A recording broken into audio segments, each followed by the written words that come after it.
ज्ञानेश्वर माऊली महाराज की जय। गोपाल श्री कृष्ण भगवान की जय। सच्चिदानंद रोहिदास भगवान की जय। सब संतन की जय। आत्मरूप गणेशू केली स्मरण, होय सकळ विद्यांचे अधिकरण।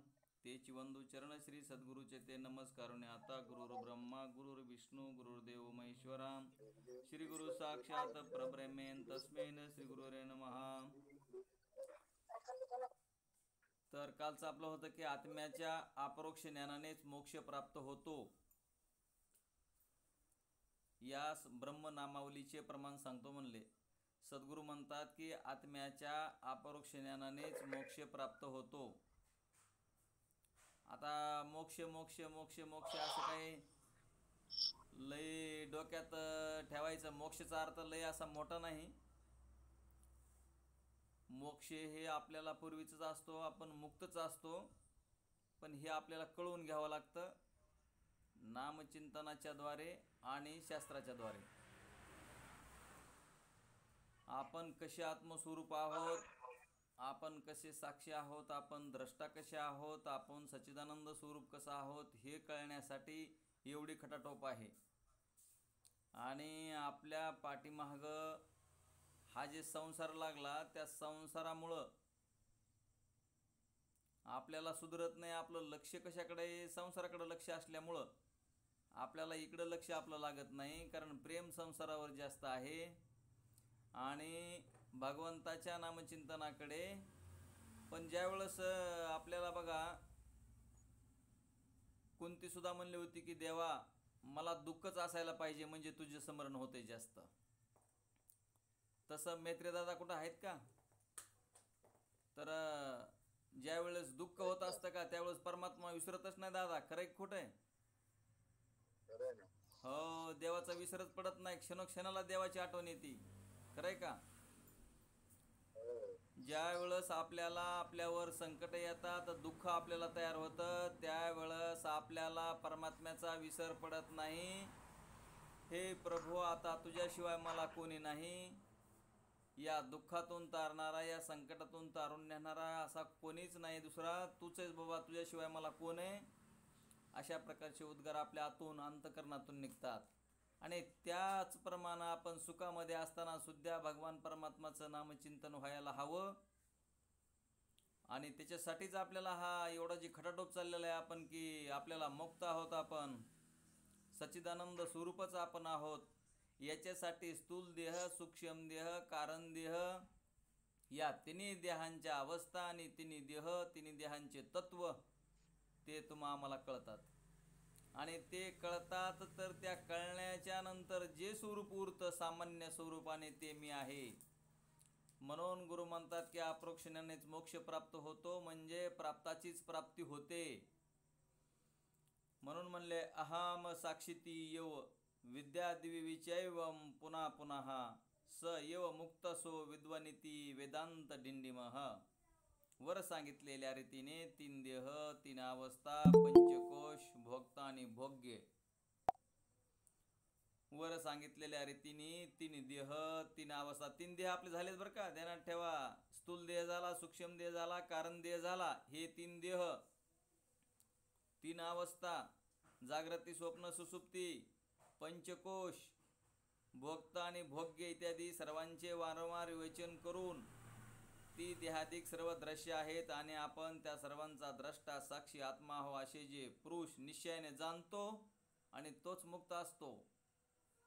ध्यानात घ्या, मुक्त कोण असतो ती, की हे सगळं माझ्यापेक्षा वेगळं आहे आणि मी सच्चिदानंद रूप आत्मा वेगळा आहे। आणि जे वेगळं आहे, जे तुम्हाला दृश्य दिसतंय, तर ते मिथ्या असतं, अनिर्वचनीय असतं आणि हे दृश्य सत्य नसतं। म्हणून त्याला अनिर्वचनीय असा शब्द वापरलेला आहे त्यांनी, येईल तुम्हाला आता विचारसागरामध्ये। तर असा वेदांत शास्त्राचा नगारा बोलतो, म्हणजे असे वेदांत शास्त्र सर्वांस अगदी उघड करून मोठ्याने सांगते। पूर्वी देहत्रय, अवस्थात्रय, कोशपंच कितीकांचे वर्णन केले आणि त्या देहादिकांचा आपण द्रष्टा आहो असे समजणे ते विशेष ज्ञान आहे असे सांगितले। विशेष ज्ञान, पण ते विशेष ज्ञान वर्तीजन्य असल्यामुळे, म्हणजे मनाच्या वर्तीत उत्पन्न होत असल्यामुळे परिच्छिन्न आणि विस्मृत होण्यासारखे आहे।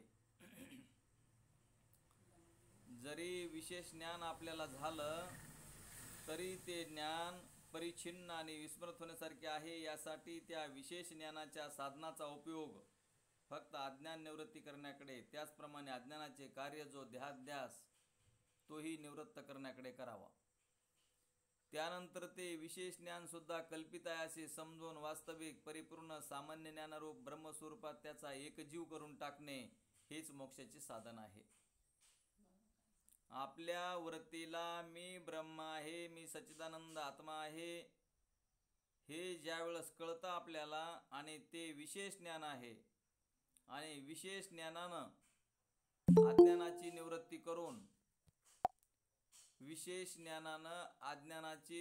करून आपण सच्चिदानंद आत्मा ब्रह्मरूप आहोत हे सामान्य स्वरूप उरत असते.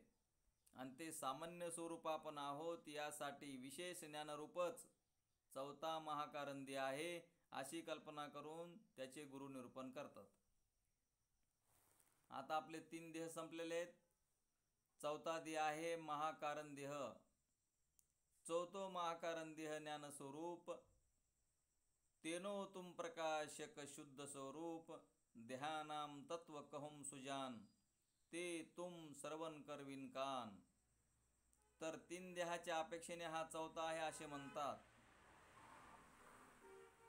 आपल्याला स्थूल देह कळतो, सूक्ष्म देह कळतो, कारण देह कळाला. आता आपल्याला महाकारण देह, या 3 देहाच्या अपेक्षेने महाकारण देह असं म्हटलेलं आहे. अज्ञान व तत्कार्य रूप देहादिक प्रपंच त्यांच्या पूर्ण निवृत्तीचे हा देह मोठे कारण आहे. देहादिक प्रपंच त्याच्या पूर्ण निवृत्तीचे हा देह मोठे कारण आहे, म्हणून त्यास महाकारण देह म्हणतात. या महाकारण देहाचे रूप ज्ञान आहे. या महाकारण देहाचे रूप ज्ञान आहे. अज्ञान कारण देहाचं रूप अज्ञान आहे. स्थूल देह दिसतो आहे, सूक्ष्म देह अनुमानानं कळतो, आणि म्हणून आपण ह्या सर्वांचे साक्षी द्रष्टा आहोत, सच्चिदानंद स्वरूप आहोत. म्हणून म्हणले, ब्रह्मनिष्ठ गुरूंच्या द्वाराने वेदांत शास्त्राचे श्रवण केल्याने आपण स्वतः द्रष्टा साक्षी आहो असे जे विशेष ज्ञान मनाच्या वरती उत्पन्न होते त्याला चौथा महाकारण देह म्हणतात. आणि त्या महाकारण देहाचाही प्रकाशक तुम्ही आत्मा शुद्ध स्वरूप आहात, म्हणजे निर्मल सामान्य नित्य ज्ञानरूप आहात. हे विशेष ज्ञान जागृत अवस्थेतच, हे विशेष ज्ञान काय म्हणले, जागृत अवस्थेतच असते, सुसुप्तीत असत नाही. यामुळे अनित्य आणि परिच्छिन्न आहे. तुम्ही त्या विशेष ज्ञानाचा प्रकाश सामान्य रूप आत्मा आस्ती भाती प्रिय या 3 रूपाने आकाशाप्रमाणे सर्व विश्व जेथे आहे त्याते व्यापून राहिलेला आहे. आत्मा म्हणजे एवढा काही छोटा, कुठंतरी आपल्या हृदयापुरताच किंवा आपल्या देहापुरताच असं काही नाही. आत्मस्वरूप हे अनुरेणुवनी तोकडान तोका कशा एवढा. तर सर्व ब्रह्मांड भरून असणारं ते स्वरूप उरलेलं आहे. त्या ब्रह्मांडावर हे असणारं मिथ्या जगत्रय परमात्म्यानं निर्माण केलेलं आहे. म्हणून या सामान्य पूर्ण स्वरूपाचा अनुभव घ्यावा, आणि त्या पूर्वज्ञानाचा अनुभव घेतल्यानंतर वर्तीजन्य जे विशेष ज्ञान आहे तेच अज्ञानाच्या निवृत्तीचे साधन आहे. व आपल्या वृत्तीमध्ये मी सच्चिदानंद आत्मा ब्रह्मरूप आहे असं जे ज्ञान आहे, तर ते ज्ञान विशेष ज्ञान आहे. आणि विशेष ज्ञानानंच मग आपल्याला सामान्य ज्ञानामध्ये जायचं आहे. तर तितक्यात शिष्य म्हणतोय, गुरु महाराज आस्ती भाती प्रिय रूप, तुम्ही सामान्य रूप आत्मा सर्व जगात व्यापक आहेत असे आपण सांगितले, पण आस्ती भाती प्रिय म्हणजे काय तेच अगोदर ठाऊक नाही. आता तुम्ही कशाला आस्ती म्हणता, कशाला भाती म्हणता, आणि कशाला प्रिय म्हणता हेच आम्हाला माहीत नाही. तर कृपा करून त्याचे निरूपण करावे. जगत म्हणजे काय तेही सांगावे. म्हणून गुरु सांगतात की, गुरु म्हणतात हे पंचभौतिक, गुरु म्हणतात हे पंचभौतिक म्हणजे भूतापासून झालेले जेवढे पदार्थ आहेत त्या सर्वात जेवढं बी तुम्हाला दृश्य दिसत असेल, जेवढं बी जगत्रय दिसत असेल, तेवढ्यामध्ये आस्ती भाती आणि प्रिय आणि नाम आणि रूप या नावाचे 5 अंश प्रतीत होतात. आस्ती भाती प्रिय नाम आणि रूप हे 5 अंश आहेत. ते तुम्हाला स्पष्ट रीतीने समजावे म्हणून या 5ही अंशाचा अनुभव कसा येतो ते सांगतो म्हणले. तर आपले चित्त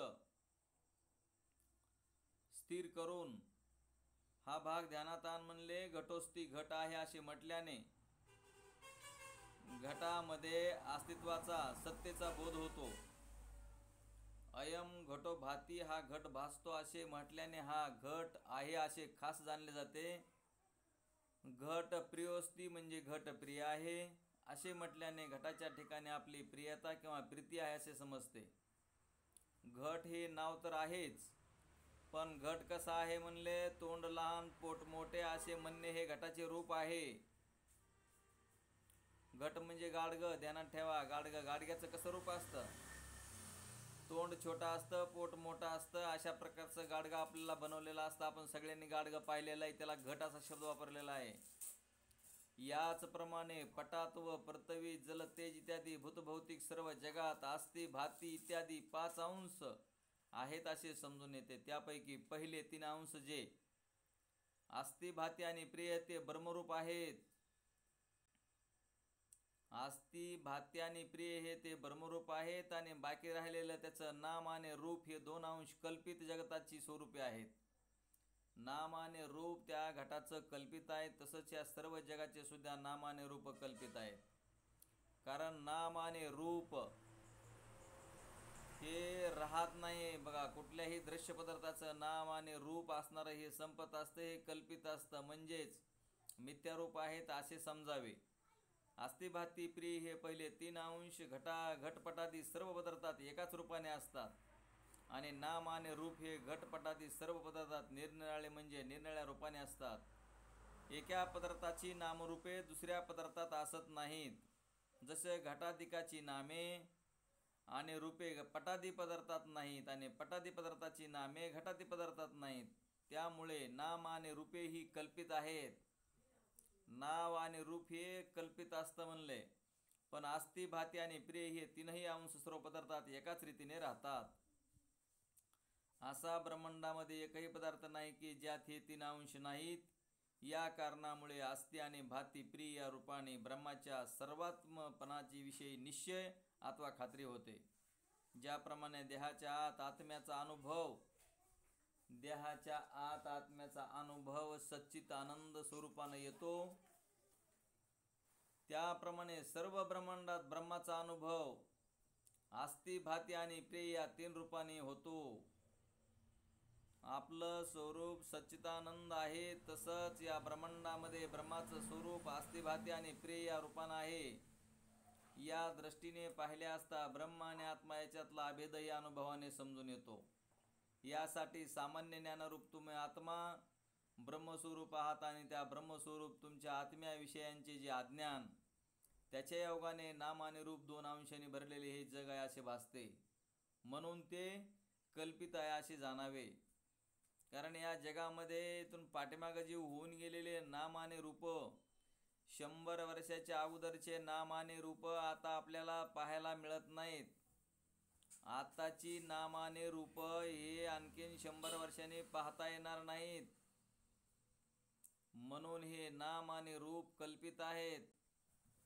आस्ती भाती आणि प्रिय रूपानं परमात्मा ब्रह्मस्वरूपानं भरून उरलेला आहे.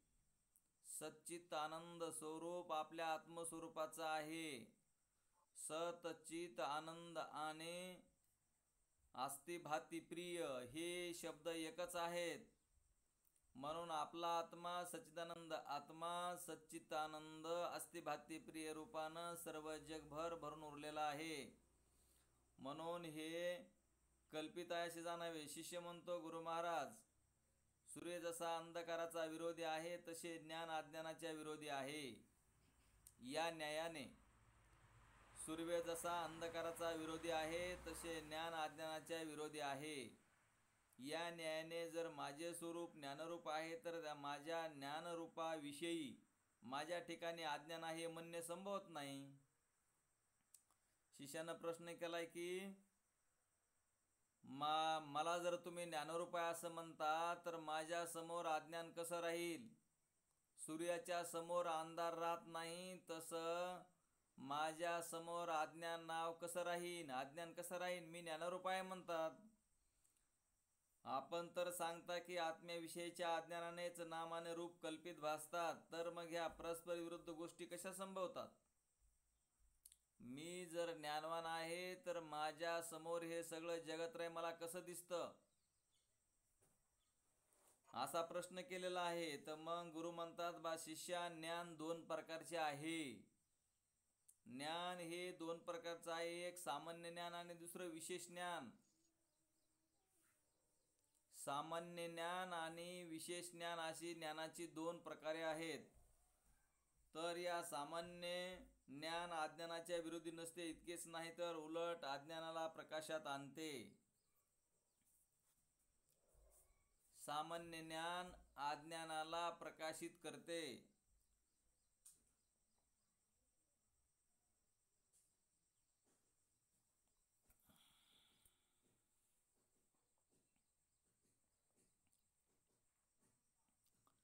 सामान्य ज्ञान अज्ञानाच्या विरोधी नसते. इतकेच नाही तर उलट अज्ञानाला प्रकाशात आणते. म्हणजे अज्ञान कोठे आहे ते दाखविते.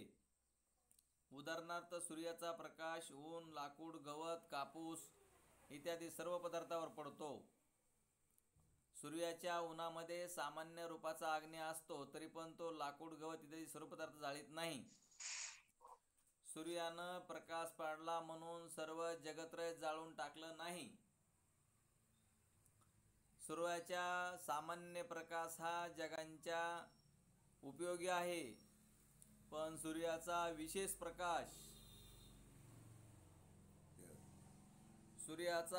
प्रकाश म्हणजे ते सूर्यकांत मणी असतो का नाही, ते काच असतो बघा बहिर्गोल, आणि तो बहिर्गोल काच जर घेतला, त्याच्यावर जर सूर्याची किरणे जर एकत्र केली तर त्याच्या खाली ठेवलेला कापूस किंवा गवत त्याला आग लागू शकते.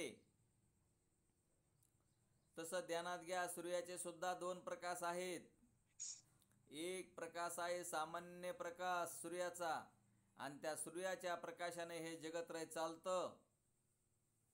पण सूर्याचा जर विशेष प्रकाश म्हणजे तुम्ही त्या सूर्यकांत मण्यामध्ये जर घेऊन केला तर त्याच्या पुढे आलेले जे तृण असतंय, गवत असतंय, कापूस असतंय, ते त्याला जाळून टाकण्याची क्षमता असते त्यामध्ये. तसंच आपल्याकडं दोन ज्ञान आहेत, सामान्य ज्ञान आणि विशेष ज्ञान. आता विशेष ज्ञानानं म्हणजे मी ब्रह्म आहे हे जे विशेष ज्ञान आहे, किंवा अहम ब्रह्मास्मी हे वेदाचं महावाक्य आहे, आणि तेच महावाक्य तुम्हाला अनुग्रहाच्या निमित्तानं मिळालेलं आहे. अनुग्रहाच्या निमित्तानं मिळालेलं अहम ब्रह्मास्मी वेदाचं महावाक्य, मी ब्रह्म आहे, मी सच्चिदानंद आत्मा ब्रह्मरूप आहे, असं जे ज्ञान आहे, त्या ज्ञानानं अज्ञानाची निवृत्ती करून आपण सच्चिदानंद आत्मा ब्रह्मरूप आहोत हे विसरायला नको. अज्ञानाची निवृत्ती केल्याच्या नंतर मी सामान्य स्वरूप आत्मा ब्रह्मस्वरूप आहे हे सतत आपल्या ध्यानात राहिलं पाहिजे. म्हणून त्यांनी तो दृष्टांत दिलेला आहे.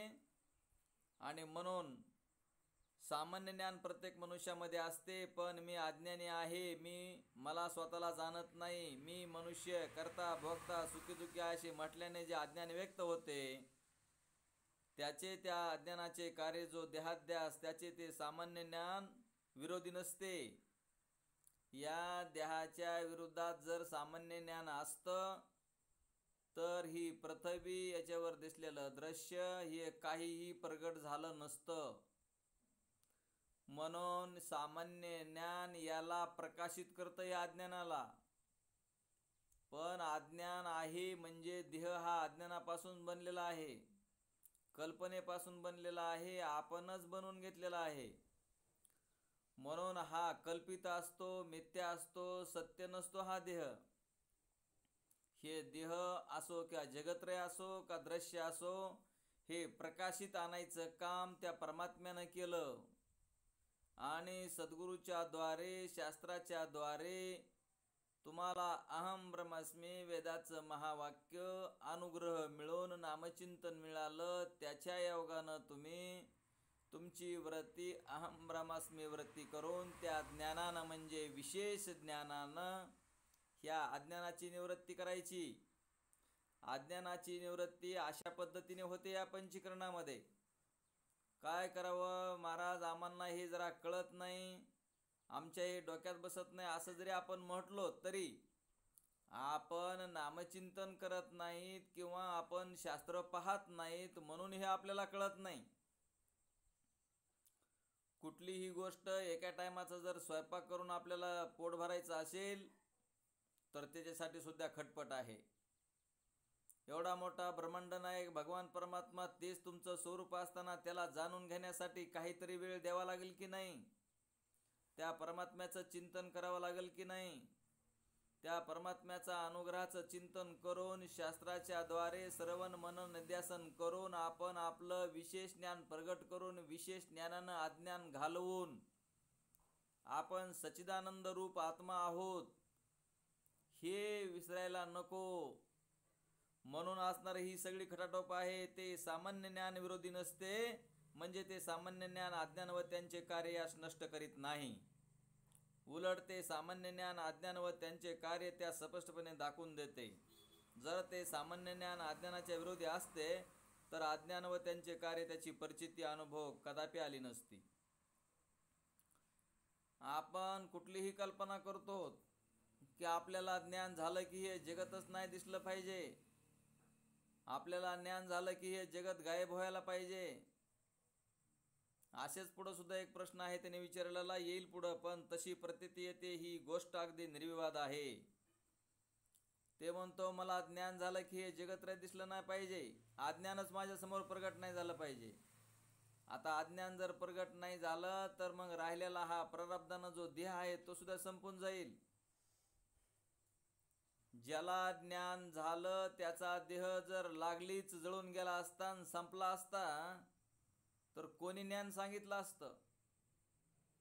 ज्या व्यक्तीला ज्ञान झालं, ज्ञान झाल्याबरोबर हे जगत्रय नाहीसं झालं असतं तर कुणं ज्ञान सांगितलं असतं? साधू संत तरी राहिले असते का? ज्ञान झालं की माणूस खतम होतोय म्हणल्यावर तर कुणी इकडं आलंच नसतं, आहे की नाही? तर म्हणले ज्ञान झाल्याच्या नंतर त्याला जीवनमुक्ती अशी म्हणतात आणि जीवनमुक्तीचं सुख घ्यावं लागतं म्हणले, आणि त्याच्यामुळं आपल्याला अधिकाराच्या लक्षणात बसावं लागतं. आत्मनात्मविवेक वैराग्य समाधी षटक आणि मोक्ष इच्छा. आपल्याकडं कोणती लक्षणं कमी आहेत ते साधण्याचा प्रयत्न करायचा. आपण परमार्थ तितक्या पुरता करतो म्हणले, झालं म्हणले महाराजांनी पाठ घेतला पटकीने आटपायचे की लगेच दुसरे आपले कामं, म्हणजे डोक्यामध्ये सगळे कामच ठेवायचे, व्यवहारच ठेवायचा डोक्यामध्ये. अहो तुम्ही सर्व काम करीत असताना त्या कामामध्ये काम काही म्हणा राम राम जाईल भवश्रम सुख होईल दुःखाचे. तर परमात्मा हा सर्वत्र दिसला पाहिजे, व्यापक आहे तो.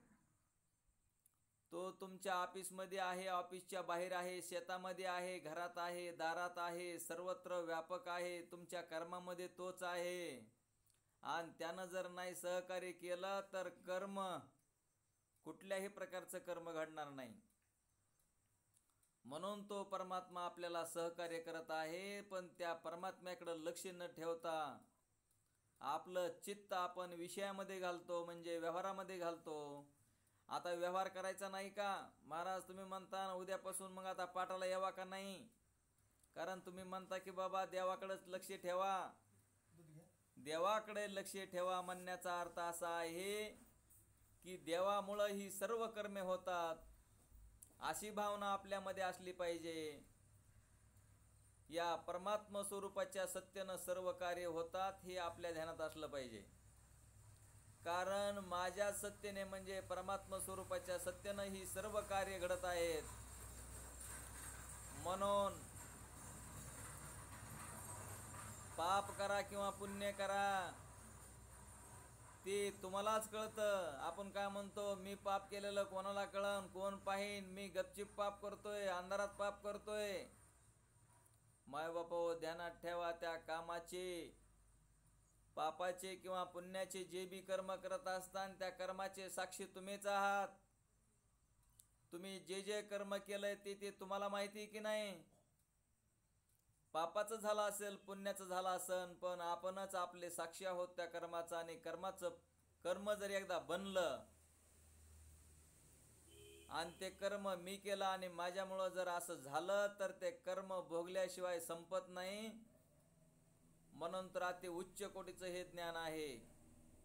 आपल्याला कर्म करत असताना आपण सच्चिदानंद आत्मा ब्रह्मरूप आहोत असं समजून, असं दृढ अपरोक्ष ज्ञान होऊन जर आपली कर्म घडले, तर मग आपल्याला पाप आणि पुण्य लागत नाही.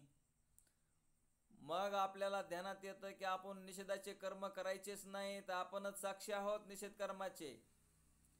निषेध कर्म करायचं नाही, सकाम कर्म करायचं नाही.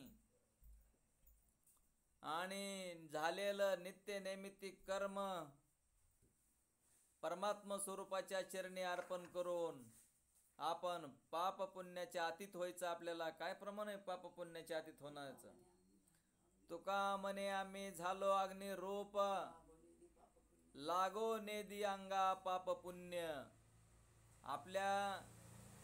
आपण जर आत्मस्वरूप आहोत आणि आपण त्या बोधावर जर असू, तर आपल्याकडून निषेध कर्म कदापिच घडणार नाही. आणि जर हे निषेध कर्म जर आपल्याकडून घडत असतील, तर आपण परमार्थी नाहीत. नाही, तुम्ही सांगा, आपल्या समोर आपल्याला अत्यंत भूक लागलेली आहे आणि अत्यंत भूक लागलेली असताना आपल्या समोर जर एखादं विष कालवून आणून जर ते अन्न दिलं, आपण जेवायला बसलो आणि त्याच्यामध्ये विष कालवलेलं हे दुसऱ्या एका शेजारच्या माणसानं सांगितलं, हे खाऊ नका, तुम्ही खाल्ल्यावर मरणार. आपली किती प्रवृत्ती होईल ते जेवण करण्यासाठी. अत्यंत आपल्याला भूक लागलेली आहे, तरी सुद्धा आपण घास सुद्धा घेणार नाहीत, कारण त्यामध्ये विष कालवलेलं असं कळलेलं असतं. तसं मायबापा हो, ज्या वेळेस आपल्याला कळतं की या कर्माची आपण साक्षी आहोत, हे कर्म घडतंय ते माझ्याकडून घडत नाही, हे कर्म मी करत नाही, माझ्या देहाकडून करून घेतलं जातं. मग आपल्याला जेवणामध्ये वाढलेलं विषाचं अन्न आपण खात नाही. तसं निषेधाचं कर्म आपण कसे करतो?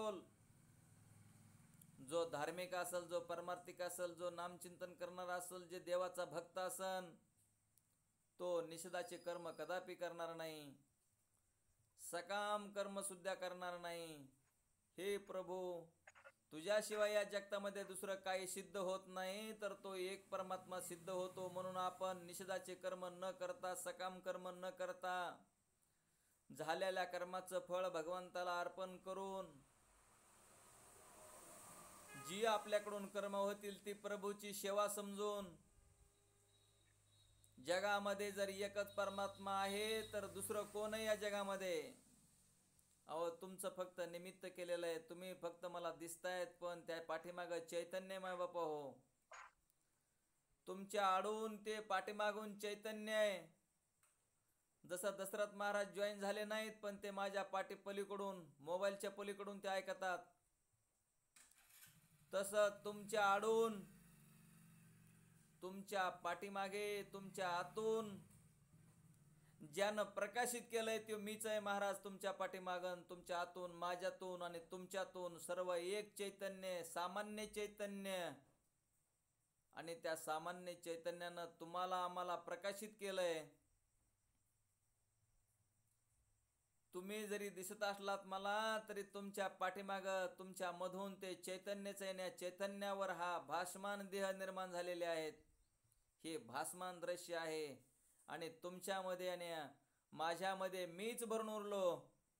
मी म्हणजे विशेष ज्ञान नसून ते सामान्य ज्ञान. बोलण्यामध्ये विशेष ज्ञान असतं आणि त्याच्या पाठीमागं सामान्य ज्ञान असतं. तर सामान्य रूपानं आपण आहोत हे आपल्याला कळून घ्यायचं आहे. ध्यानात ठेवा, यावरून सामान्य ज्ञान अज्ञानाच्या विरोधी नाही असे सिद्ध झाले. आणि तुम्ही आत्मा ही सामान्य ज्ञानरूप आहात, पण अज्ञानाच्या योगाने तुमच्या ठाई कल्पित नामरूपे भासतात असे म्हणणे संभवते. जेव्हा ब्रह्मनिष्ठ सद्गुरूच्या द्वाराने झालेल्या वेदांत शास्त्राच्या उपदेशाने आपण स्वतः सच्चिदानंद रूप आत्मा ब्रह्मा हो असे विशेष ज्ञान बुद्धीच्या आत उत्पन्न होते. त्याच वेळी मी स्वतः अज्ञानी असे म्हणणे हे जे अज्ञान व करता भोगता मनुष्य वर्णाश्रम सुखी दुःखी असे मानून विपरीत अध्यास करणे हे त्यांचे कार्य, या दोघांची निवृत्ती होते. म्हणून त्यासाठी त्यांनी दुसरा दृष्टांत दिलेला आहे. लाकडाचा दृष्टांत दिला. लाकडाचा आपल्याला कळण्यासाठी ते बार बार पुन्हा पुन्हा तेच सांगतात आणि आपल्याला असं वाटतं की हे आम्हाला कळलंय, आता हे डबल कशाला सांगत असतील. परंतु मायबाप कळलंय असावी आपला भास होतो. पण पुन्हा पुन्हा आपण त्या ब्रह्मस्वरूपावर राहत नाहीत, आत्मस्वरूपावर राहत नाहीत. आत्मस्वरूपाचा चिंतनाचा विसर पडतो. आता पाठ संपू द्या, 5 मिनिटाच्या नंतर बघा आपलं काय चाललेलं असतंय ते. आपल्याला हे करायचंय, आपल्याला ते करायचंय, आपल्याला इकडं जायचं तिकडं जायचंय, भांडे कुंडे आणायचे, संसार बघायचा, हे असलं झालं तसलं झालं वगैरे वगैरे, आहे का नाही? हो, तर मी म्हणतो ते करू नका असं नाही, ते सर्व आनंदानं करा, पण परमात्म्याचा विसर मात्र पडू देऊ नका. हे ध्यानात ठेवायला हरकत नाही. लाकडात सामान्य रूपाने अग्नी असतो. लाकडामध्ये सामान्य रूपाने अग्नी असतो, तरी पण तो कोणाला दिसत नाही. लाकडाचा विरोधीही नाही. म्हणजे तो लाकूड जाळीत नाही, पण दुसरे लाकूड घेऊन त्या लाकडावर घासले तर घासल्याबरोबर पहिल्या लाकडात विशेष अग्नी उत्पन्न होतो आणि तो ते लाकूड जाळून टाकतो. तुम्ही म्हणता लाकडामध्ये अग्नी असतो, लाकडावर लाकूड घासल्यावर अग्नी पेटतो, हे काय आम्ही कुठं बघितलं नाही बाबा. लोकांनी काड्यापेट्या आणल्या नसत्या, गॅस आणले नसते, ते काय असतं ते लायटर आणले नसते, लाकडावर लाकूडच घासला असतं ना अग्नी उत्पन्न केले असते. परंतु ध्यानात घ्या, जंगलामध्ये ज्यावेळेस मोठमोठी झाडं असतात आणि ते झाडं जंगलामध्ये सोसायटीचा वारा सुटला, एकूणमेकाला झाडं घासून सुद्धा अग्नी उत्पन्न होऊन त्याला वनवा लागतो. तिकडं जंगलामध्ये तिथं कोणीही गेलेला नसतो, जाऊ शकत नाही अशी जंगलं असतात आणि ऑटोमॅटिक जंगलामध्ये वनवा लागतो. तर ते लाकडामध्ये सामान्य रूपाने अग्नी असतो आणि ते एकूणमेकावर घासले गेल्यानंतर त्या अग्नीची उत्पत्ती होऊन ते वन जाळून टाकलं जातं. त्याप्रमाणे भगवान परमात्मा तुमच्या आमच्या हृदयामध्ये स्थित आहे. तो सामान्य रूपाने आहे, म्हणून तर हे अज्ञान प्रगट आपल्याला दिसतंय. पण अज्ञानाची निवृत्ती ज्ञानानं करायची आहे. अहम ब्रह्मस्मी ह्या वृत्तीनं नामाचं चिंतन करून, महावाक्याचं चिंतन करून, अनुग्रहाचं चिंतन करून, शास्त्राच्या द्वारे, गुरुच्या द्वारे हे आपल्याला ज्ञान, विशेष ज्ञान करून घेऊन आपण विशेष ज्ञानाचा अभिमान न बाळगता, काय प्रमाण आहे ते विशेष ज्ञान, काय अभंग म्हणजे ज्ञान झाल्यावर गर्व करू नये, त्याच्यासाठीचा एक अभंग आहे ना. एक त्यासाठी प्रमाण आहे की बाबा एवढं सांगतो तुम्हाला की ज्ञान झाल्याच्या नंतर आपल्याला ज्ञानाचा गर्व होऊ नये. नको ब्रह्मज्ञान आत्मस्थिती भाव, तू देव मी भक्त ऐशे करी. ब्रह्मज्ञान झाल्यावर विशेष रूपानं भक्ती होत असते आणि ती करावी लागते. म्हणून म्हणले या ज्ञाने सामान्य ज्ञान प्राणीमात्रात असतेच. कुठल्याही जीवामध्ये ब्रह्मस्वरूप नाही अशी स्थिती नाही, म्हणून त्याला सामान्य ज्ञान म्हणतात आणि सामान्य ज्ञानानंच आपल्याला हे प्रकाशित केलेलं असतं. मग विशेष ज्ञान प्रगट करून घेऊन, विशेष ज्ञानाने अज्ञान घालून आपण जीवनमुक्त आहोत हे कळून घेणे आणि सामान्य स्वरूपामध्ये राहिलं पाहिजे. तथापि ते ज्ञान कोणाच्याही अज्ञानाची निवृत्ती करीत नाही. सामान्य ज्ञानानं अज्ञानाची निवृत्ती होत नसते, अज्ञान दाखवत असते. तथापि ते ज्ञान कोणाच्याही अज्ञानाची निवृत्ती करीत नाही. पण जेव्हा गुरुच्या आणि शास्त्राच्या उपदेशाने झालेल्या विचाराच्या मंथनाने, घुसळण्याने किंवा घासण्याने आपण स्वतः सच्चिदानंद ब्रह्मरूप आहो असे विशेष ज्ञान उत्पन्न होते, तेव्हा अज्ञान व त्यांची कार्य देहाद्यास दोघांची निवृत्ती होते. मग तुम्ही म्हणता महाराज ज्ञान झाल्याबरोबर अज्ञानाची निवृत्ती होते, तर मग हा देह कसा संपत नाही? तर अज्ञानाची निवृत्ती होऊन हा सामान्य रूपामध्ये आपण असतो आणि ते सामान्य रूप आपल्याला ते आपलं रूप दाखवत असतं, पण ते मिथ्या रूप आहे असं कळून घ्यावं लागतं. मिथ्याची निवृत्ती करून ज्या वेळेस आपल्याला पूर्ण ब्रह्माचं ज्ञान झालेलं आहे, त्यावेळेस आपण भगवंताचं ज्ञान झाल्याच्या नंतर विशेष रूपानं भक्ती करणं हे आपलं गरजेचं असतं. म्हणून तेव्हा अज्ञान व त्यांचे कार्य जो देहाद्यास दोघांची निवृत्ती होते. शिष्य म्हणतो सामान्य ज्ञान आणि विशेष ज्ञान अशी दोन ज्ञाने सांगितले, त्यामध्ये द्वैत उत्पन्न होते.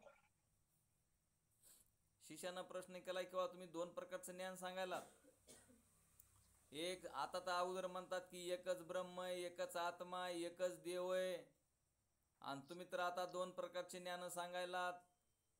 मग एक सामान्य ज्ञान, दुसरं विशेष ज्ञान, तर मग ह्याच्यामध्ये दोनपणा येईल, आणि तुम्ही तर म्हणतात जगामध्ये दोनपणा नाही.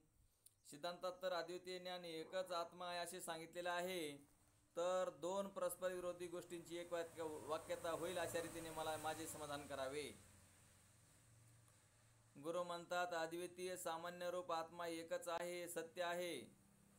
हे जे विशेष ज्ञान गुरुशास्त्रांच्या उपदेशाने वर्तीद्वारा होते आणि अज्ञान आणि त्यांचे कार्य देहादेकावरील अध्यास या दोघांस नष्ट करते. ते तसे केल्यानंतर स्वतः आपणच निवृत्त होते. म्हणजे ते विशेष ज्ञान सामान्य ज्ञानापासून वेगळे राहत नाही. यामुळे तिथे द्वैत उत्पन्न झाले असे म्हणता येत नाही, तर केवळ एकच सामान्य ज्ञानरूप पूर्ण आत्मा असतो हे सिद्ध होते. याच्यासाठी तुम्हाला हे कळत नसलं तर त्यांनी पुढे दृष्टांत दिलेला आहे. नदीचे पाणी पावसाळ्यामध्ये मातीने व चिखलाने अगदी गढूळ होऊन जाते. त्यातले जितके पाणी स्वच्छ करावायचे असतील तितके एका भांड्यात घालून त्यात कतक नावाचे व जे पाणी स्वच्छ करणारे फळं असते जी पूड करून घालतात.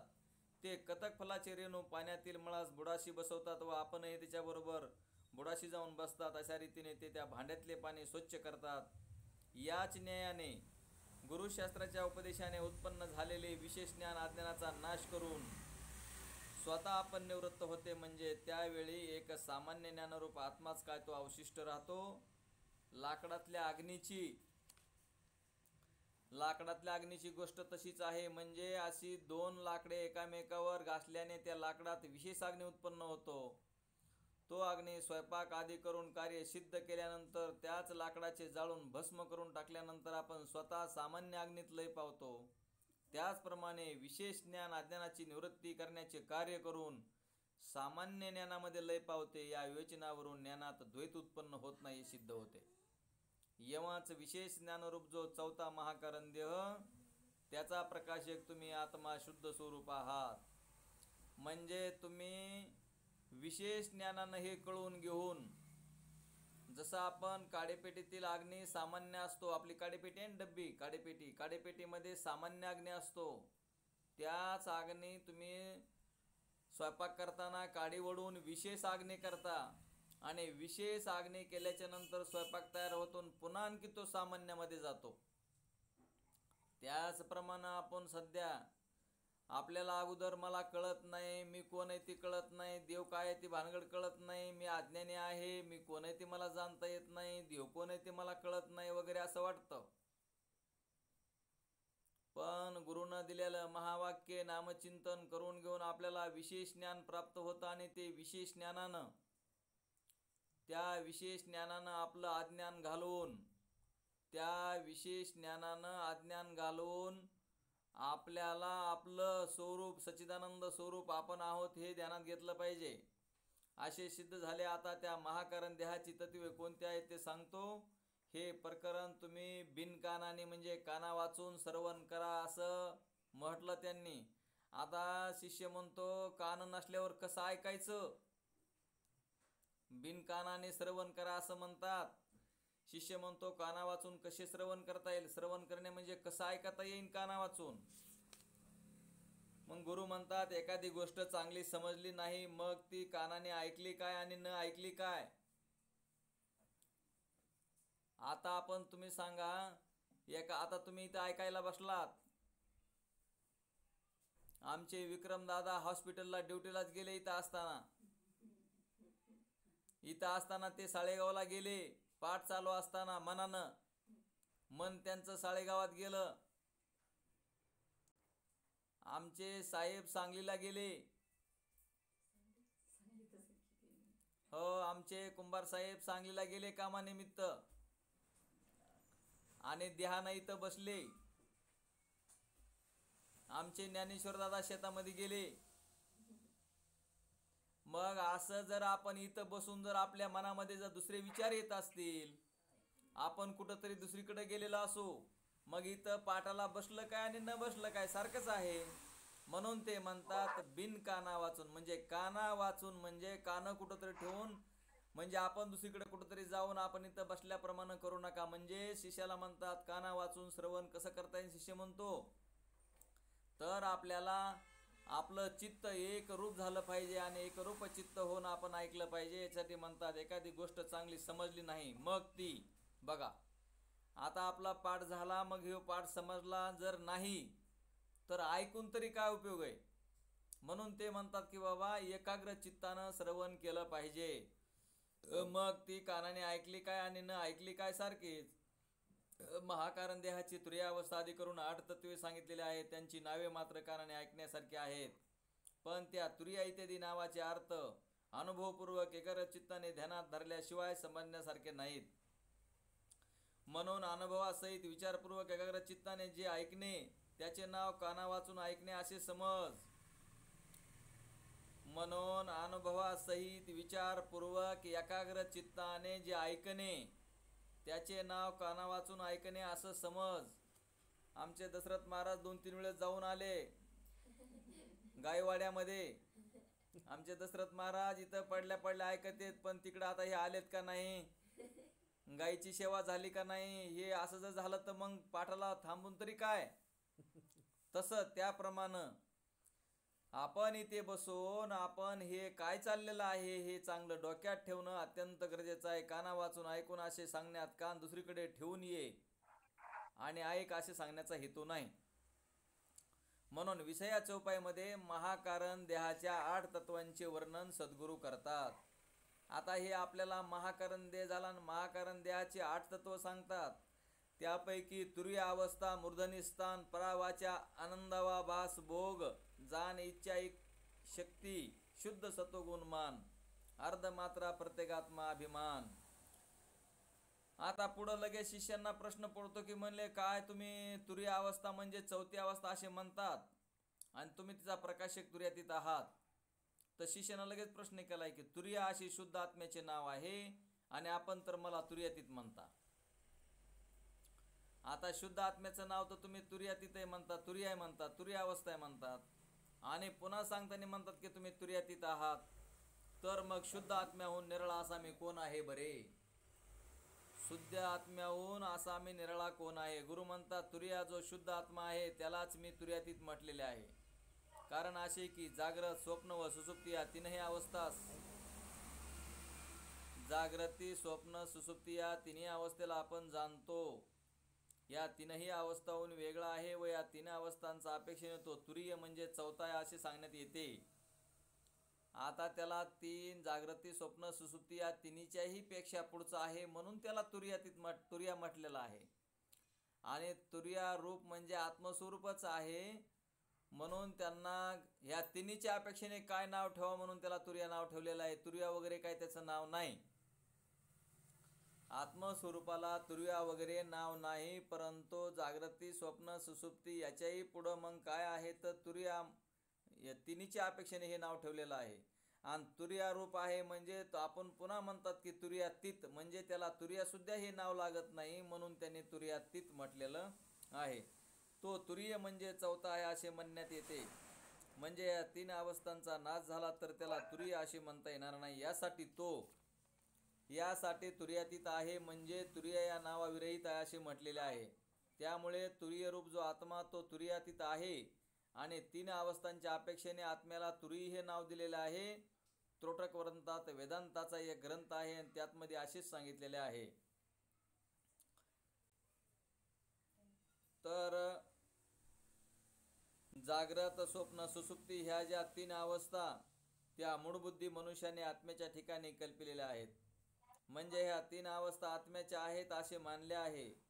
या 3 अवस्थांच्या अपेक्षेने परमात्मा पदाला तुरीया 4थी असे नाव पडलेले आहे. यासाठी 3 अवस्था वाचून आत्म्याला तुरीय असे नाव देता येत नाही. जागृती, स्वप्न, सुसुप्ती या जर अवस्था नसत्या तर त्याला तुर्या म्हणायची गरज नव्हती. परंतु जागृती, स्वप्न, सुसुप्ती या देहाच्या अवस्था आहेत, त्याच्या अपेक्षेने याला तुर्या असं म्हटलेलं आहे. यामुळे तुर्याला तुर्यातीत म्हटले, म्हणजे तुर्य नामरहित म्हटलेले आहे. तुर्यातीत म्हटल्याने तुर्याहून वेगळा पाचवा आत्मा आहे असे सांगण्याचा हेतू नाही. असे पहा की एखाद्या पुरुषाला पुत्राच्या अपेक्षेने पिता असे म्हणतात. आता बघा, तुम्ही एक जण आहात, तर तुमचं उदाहरण घेतलं तर तुम्हाला पत्नीच्या उपाधीने तुम्हाला पती म्हटलं जातं, मुलाच्या उपाधीने पिता म्हटलं जातं, आईच्या उपाधीने पुत्र म्हटलं जातं, एखाद्या पुतण्याच्या उपाधीनं काका म्हटलं जातं, भाच्याच्या उपाधीनं मामा म्हटलं जातं. मग तुम्ही नेमकं मामा आहेत का, काका आहेत का, पिता आहेत का, पुत्र आहेत का, कोण आहेत नेमकं तुम्ही?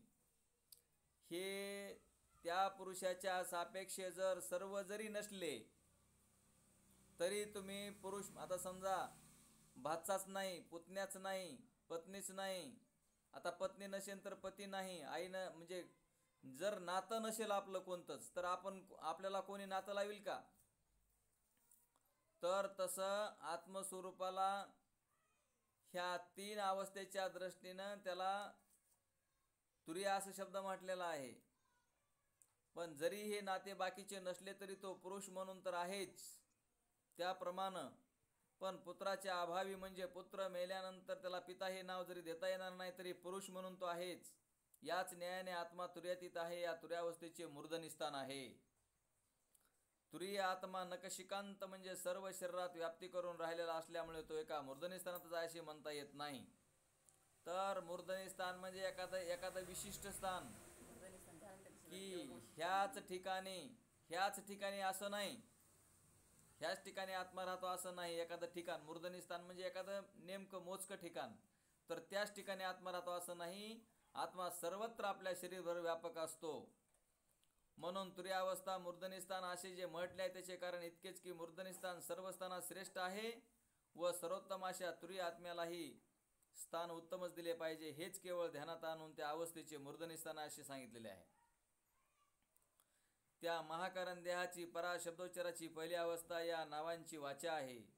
गुरु आणि शास्त्राच्या योगाने आत्म्याचे यथार्थ ज्ञान झाल्याने आपण कर्तृत आहो, आपण धन्य आहो, आपली जन्ममरणाची दुःखे निवृत्त झाली असे बोलून दाखविता येण्याजोगा विशेष आनंदाचा अनुभव, ज्यास आनंदाभास भोग म्हणतात, तो या महाकारण देहाचा आहे. महाकारण देहाची इच्छाशक्ती आहे. ज्ञान झाल्यानंतर निर्विकल्प सुखाचा अनुभव घेण्याची जी इच्छा होते तिचे नाव इच्छाशक्ती. या देहाचा सत्वगुण आहे. रजगुण आणि तमगुण यांचा संबंध ज्यात बिलकुल नाही असा जो सत्वगुण त्याला शुद्ध सत्वगुण म्हणतात असे जाणावे. या अवस्थेत प्रणवाची अर्धी मात्रा असते.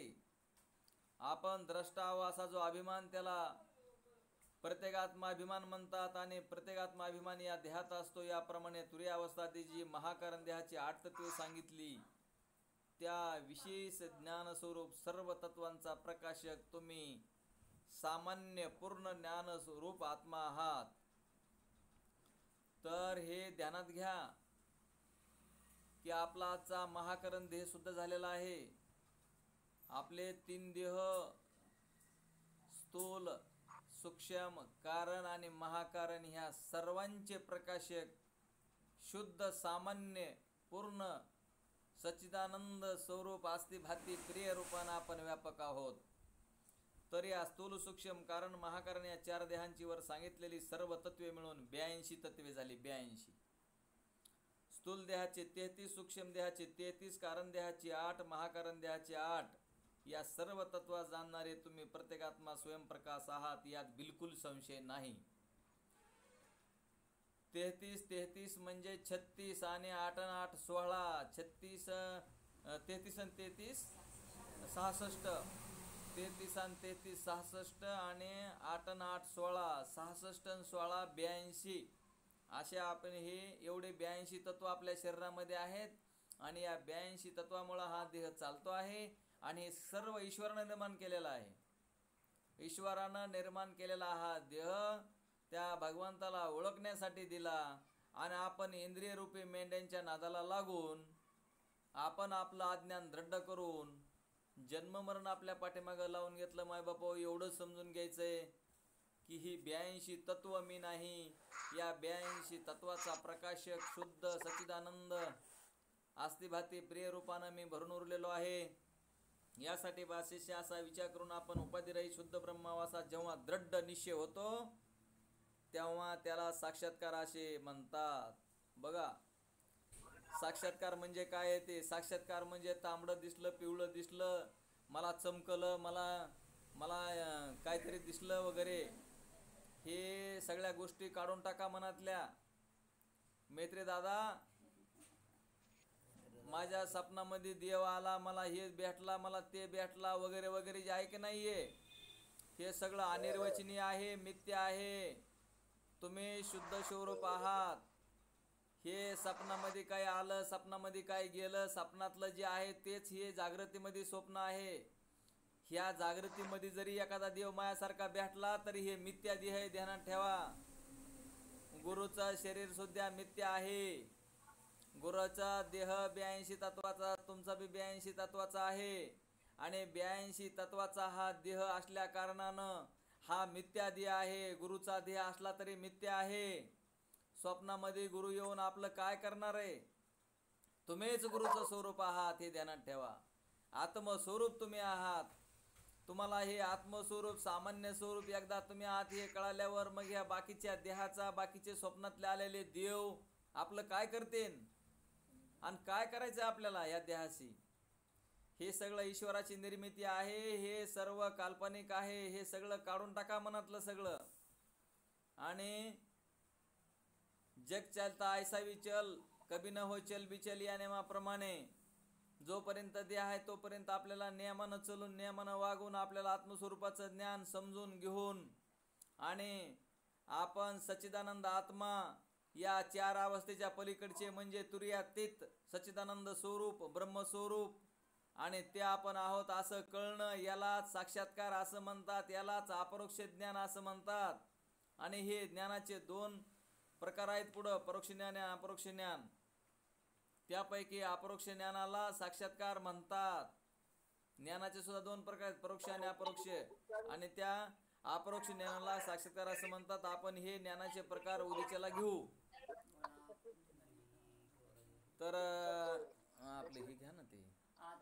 आता विश्वात्मके देवे वाग्यज्ञ तोसावे, तोसो निमज घ्यावे, बसाय दान हे जे कळांची व्यंकटे साडो, त्या सत्कर्मी रती वाढो, बोलता परस्परे पडो, मैत्र जीवांचे दुरितांचे तिमिर जावो, विश्व स्वधर्म सूर्य पाहो, जो जे वांछिल तो ते लाभो, प्राणी जात वर्षात सकळ मंगळी, ईश्वर निष्ठांची मांद्याळी, अनावरत भूमंडळी, भेटो त्या होता चला कल्पतरुचे आरव, चेतना चिंतामणीचे गाव, बोलते जे अर्णव पियुषांचे, चंद्रमे जे आलांचन, मार्तंड जे तापहीन, सर्व ईसला सज्जन सोय होतू, किंबहुना सर्व सुखी पूर्ण होऊली ती लोकी, भजे जो आदि प्रोकी अखंडित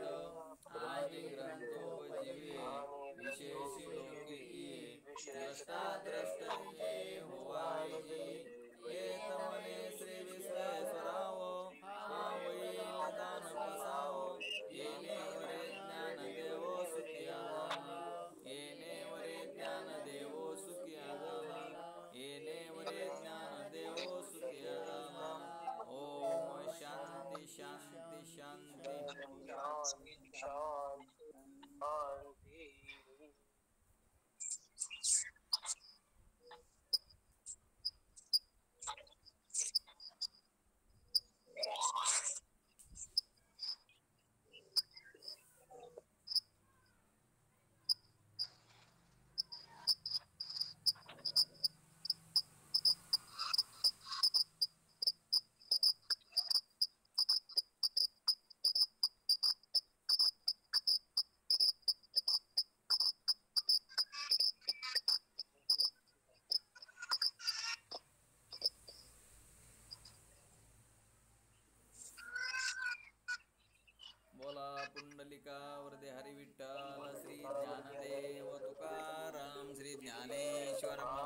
गोपाल श्री कृष्ण भगवान की जय, सच्चिदानंद रोहिदास भगवान की जय, सब संतन की जय.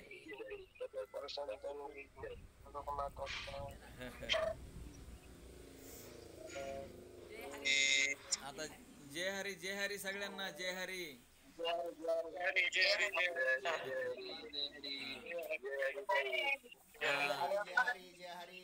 लताबाई कवाल त्या रात्री. बर बर बर बर बर. लताबाई तर काय आता इसरून चालल्या सगळ्यालीच. नाही विसरत नाही. आता काय तर तिथं कार्यक्रमाला आला नाहीत काल परवा दिवशी, काय नाही.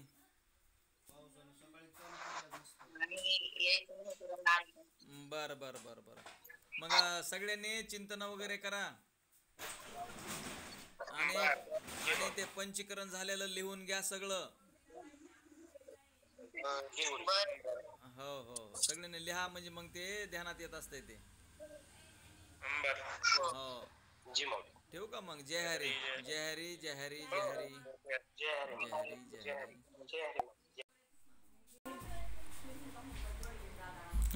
मुक्ता